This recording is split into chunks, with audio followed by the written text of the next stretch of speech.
Hello students, स्वागत है आपका आईसीटी वर्चुअल क्लासेस में। मैं हूं कविता, आपकी साइंस टीचर। उम्मीद करती हूं आप सभी अच्छे होंगे और स्वस्थ होंगे। तो क्लास में अपने चैप्टर का रिवीजन कर रहे थे और हम बात कर रहे थे चैप्टर टिश्यू के बारे में, यानी कि ऊतक के बारे में हम लोग डिस्कस कर रहे थे। तो अभी तक आपने क्या क्या चीजें समझी हैं? आपने टिश्यू का जर्नल इंट्रोडक्शन देखा है, उसके बाद आपने बात की है यहाँ पर टाइप्स ऑफ टिश्यू के बारे में। आपने बोला दो प्रकार के टिश्यू हमारे पास आते हैं, प्लांट टिश्यू और एनिमल टिश्यू। ठीक है, अब हम बात कर रहे थे यहाँ पर प्लांट टिश्यू के बारे में। आपने कहा जो प्लांट टिश्यू है वो दो प्रकार का हमारे पास आता है, उसमें आपने कहा मेरिस्टेमेटिक टिश्यू है और परमानेंट टिश्यू है। ठीक है, यानी कि विभजोतक ऊतक होंगे और आपके पास स्थायी ऊतक होंगे। जो आपके पास मेरिस्टेमेटिक टिश्यू आते हैं, ये वे प्रकार के टिश्यू होते हैं जिनमें विभाजन की प्रक्रिया चलती रहती है और ये क्या होते हैं, ग्रोथ के लिए रिस्पॉन्सिबल होते हैं। तीन प्रकार के हमारे पास आए थे। आपने कहा था एपिकल मेरिस्टेम है, लेटरल मेरिस्टेम है, इंटरकैलरी मेरिस्टेम है। ठीक है, एक बार देख लेते हैं तीनों प्रकार के ऊतकों को। तो मेरिस्टेमेटिक टिश्यू में आपने क्या बात की? आपने कहा ये वे टिश्यू होते हैं जो क्या होते हैं, रूट टिप और शूट टिप पर प्रेजेंट होते हैं और ग्रोथ के लिए रिस्पॉन्सिबल होते हैं। ठीक है, अब आपने बोला कि यहाँ पर ये खुद ब खुद क्या करते हैं, डिवाइड करते रहते हैं। इनमें क्या होती है, जो सेल वॉल होती है वो सेलुलोज से मिलकर के बनी हुई होती है। न्यूक्लियस इनका कैसा होता है, डेंस होता है। ठीक है, और साइटोप्लाज्म भी डेंस होगा, लेकिन इनमें वैक्यूल नहीं पाया जाता है। ठीक है, नेक्स्ट हमने बात की थी तीन प्रकार के होते हैं, एपिकल है, लेटरल है और इंटरकैलरी है। चलिए, ये आपको लोकेशन बताई गई थी। आपने कहा एपिकल मेरिस्टेम शूट टिप पे और रूट टिप पे पाया जाएगा, जो कि यहाँ पर क्या करेगा, लेंथ को इंक्रीज करेगा। ठीक है, अब आते हैं इंटरकैलरी मेरिस्टेम, जो इंटरनोड की लेंथ को बढ़ाता है और ये भी क्या करेगा, वृद्धि करेगा।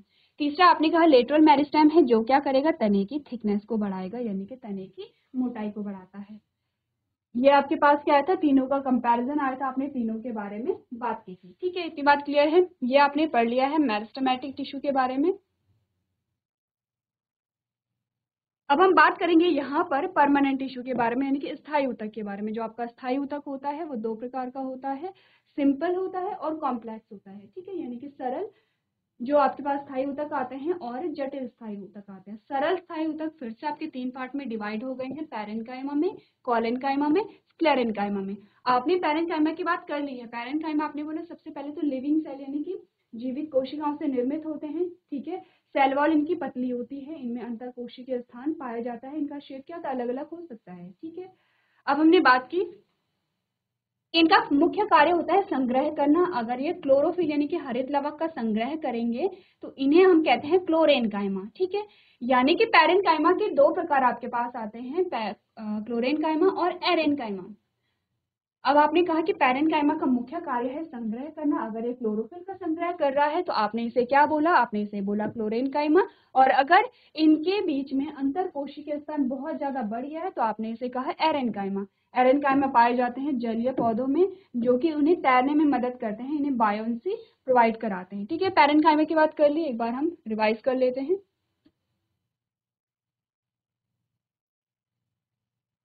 चलिए हम बात कर रहे थे परमानेंट टिश्यू के बारे में। आपने कहा परमानेंट टिश्यू किससे बनते हैं, विभजोतक ऊतकों से बनते हैं। ठीक है,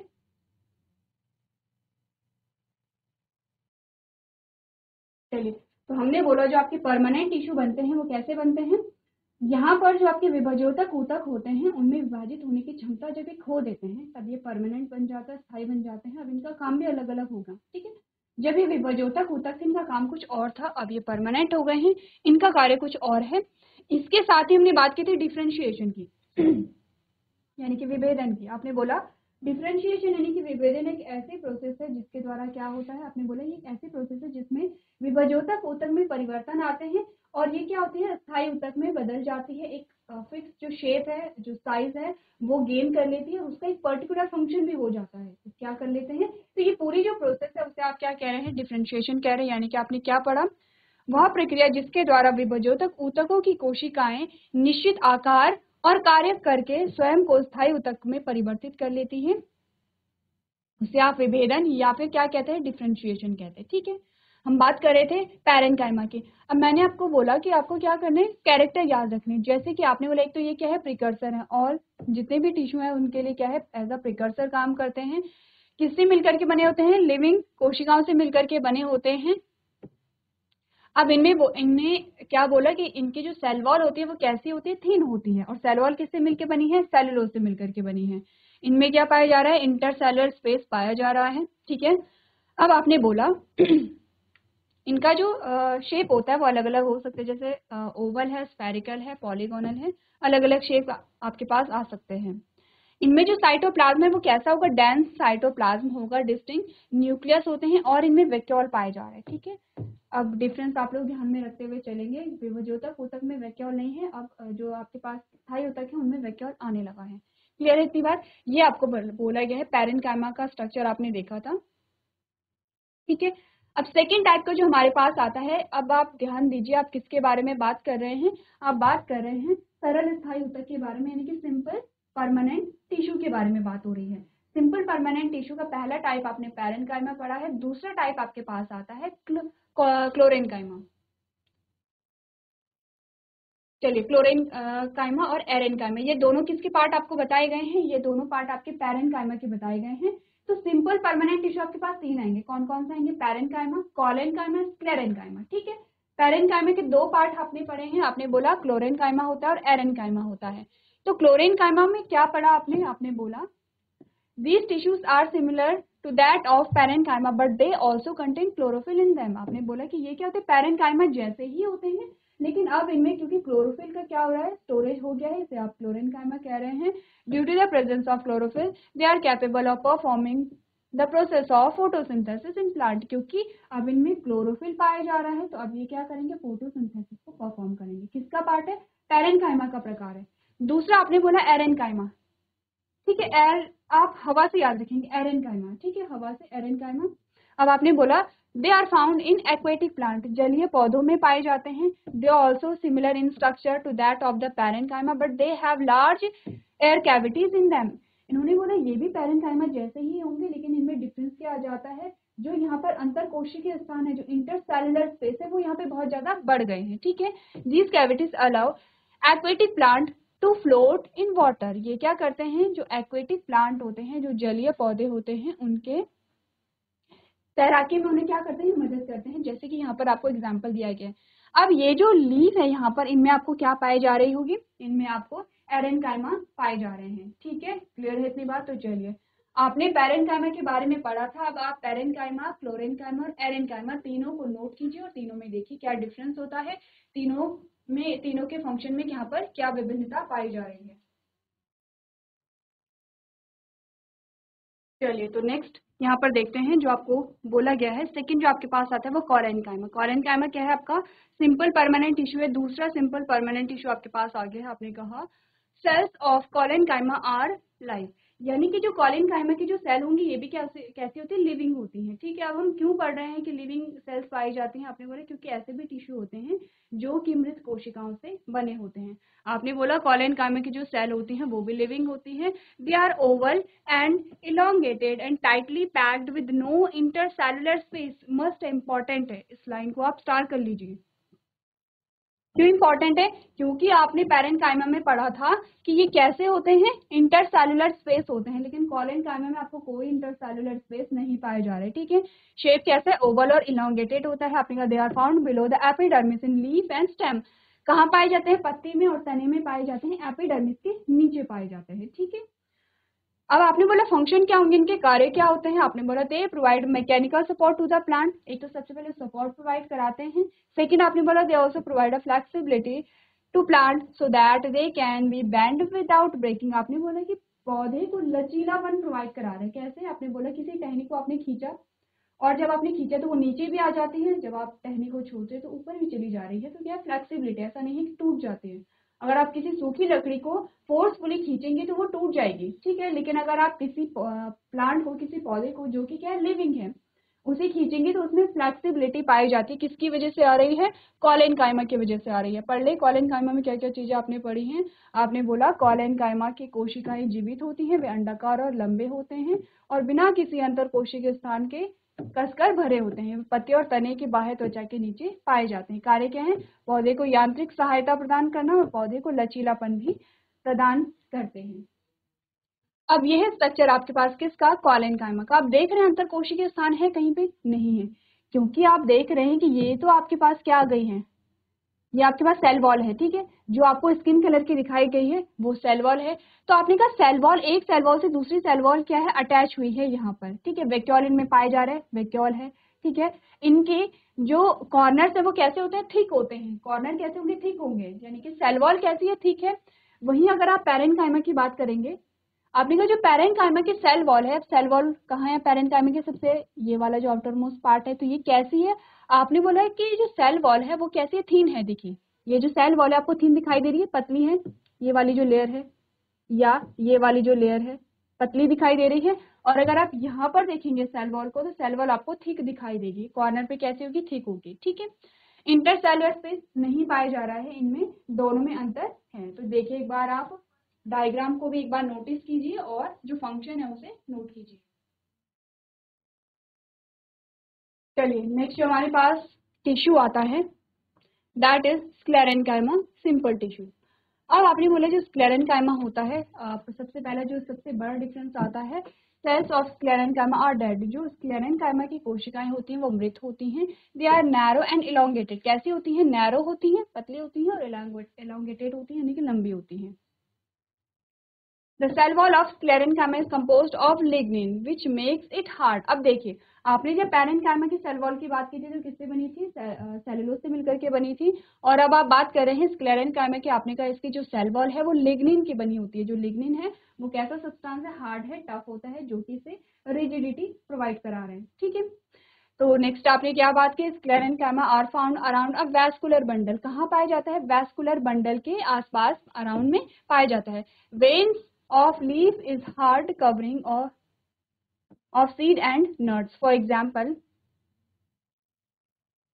sclerenchyma tissue are found in coconut husk. आपने बोला कि कहाँ कहाँ पाए जाते हैं, आपने बोला veins of leaf in hard covering of seed and जो nuts होते हैं तो वहां पर क्या पाए जाते हैं, स्क्लेरेन्काइमा पाया जाता है। इसका एग्जाम्पल है जो कोकोनट का जो हस्क होता है, जो आपको सबसे बाहरी जो रेशेनुमा संरचना पाई जाती है वो किससे बनी है, स्क्लेरेन्काइमा से मिलकर बनी है। फंक्शन क्या है, they help to make a part of plant hard and stiff. Hardness देते हैं, ऑल्सो प्रोवाइड मैकेनिकल स्ट्रेंथ, ठीक है, क्लियर है। क्या क्या आपने पढ़ा, आपने कहा स्क्लेरेन्काइमा की कोशिकाएं मृत होती हैं, वे संकीर्ण और लंबे होते हैं। स्क्लेरेन्काइमा की कोशिका भित्ति लिग्निन से बनी होती है जो इसे कठोर बनाती है। स्क्लेरेन्काइमा संवहनी बंडलों, बीजों और मेवों के कठोर आवरण में पत्तियों की शिराओं के आसपास पाए जाते हैं। एग्जाम्पल के लिए नारियल की जो भूसी होती है वो, उसमें क्या पाए जाते हैं, स्क्लेरेन्काइमा उत्तक पाए जाते हैं। कार्य क्या है, ये पौधे के हिस्सों को कठोर और कड़ा बनाने में मदद करते हैं और यांत्रिक शक्ति भी प्रदान करते हैं। तो चलिए एक बार आप रीड कर लीजिए स्क्लेरेन्काइमा के क्या क्या फंक्शन होते हैं। चलिए तो आपने यहाँ तक बात की है किसकी, आपने कहा सिंपल परमानेंट टिश्यू की हमने बात की है। अब हमारे पास जो लास्ट वाला पार्ट बचता है, एक बार देखिए।